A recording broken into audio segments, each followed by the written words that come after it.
हाँ जी, धन्यवाद अध्यक्ष जी कि आपने मुझे समय दिया।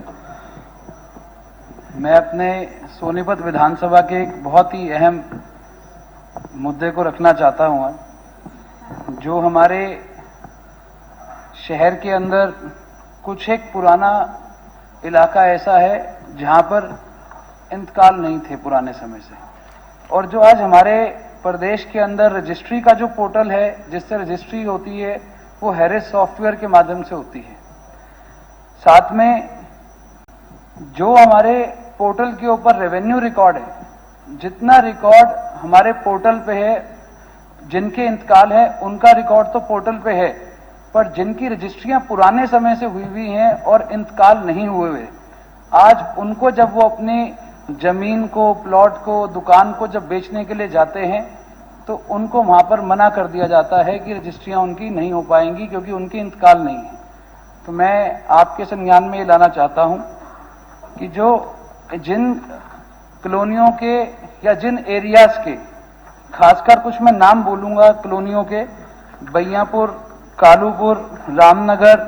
विकास नगर, आदर्श नगर, पट्टी जटान, पट्टी मुसलमान व गड़ी ब्राह्मण,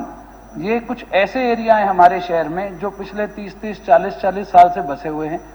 और रजिस्ट्रियां हैं लोगों के पास पर इंतकाल नहीं है। तो मैं आपके माध्यम से निवेदन करूंगा कि कुछ स्पेशल कोई ऐसी कैंपेन चलाई जाए या कोई समाधान शिविर लगाए जाए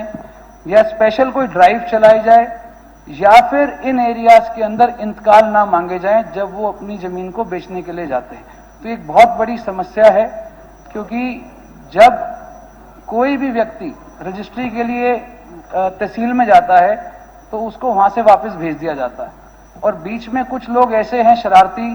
तत्व ऐसे होते हैं, घूम रहे होते हैं, जो उनसे औने पौने दाम पे वो जमीन लेते हैं और उसके बाद उसकी रजिस्ट्री गलत तरीके से कराने की कोशिश करते हैं। तो मैं आपसे निवेदन करूंगा कोई स्पेशल ड्राइव या कोई भी एक ऐसी योजना इसके लिए बनाई जाए। और साथ में एक विषय में और बीच में आपके संज्ञान में लाना चाहता हूं, पीछे कुछ कॉलोनियां यूएलबी के माध्यम से अप्रूव कराई गई थी, उन कॉलोनियों को अप्रूव किया गया, पर अभी तक उनके कई सारे एरिया ऐसे हैं जो पोर्टल पे, एनओसी के पोर्टल पे नहीं चढ़ाए गए यूएलबी द्वारा। जैसे कुछ एरिया हमारा सोनीपत का मोहन नगर का है, कलावती विहार का है,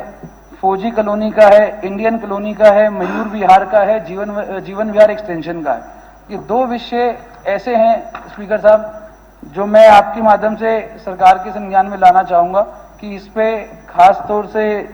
ध्यान दिया जाए और ये जल्द से जल्द जो ये समस्या है इसको दूर करी जाए। धन्यवाद।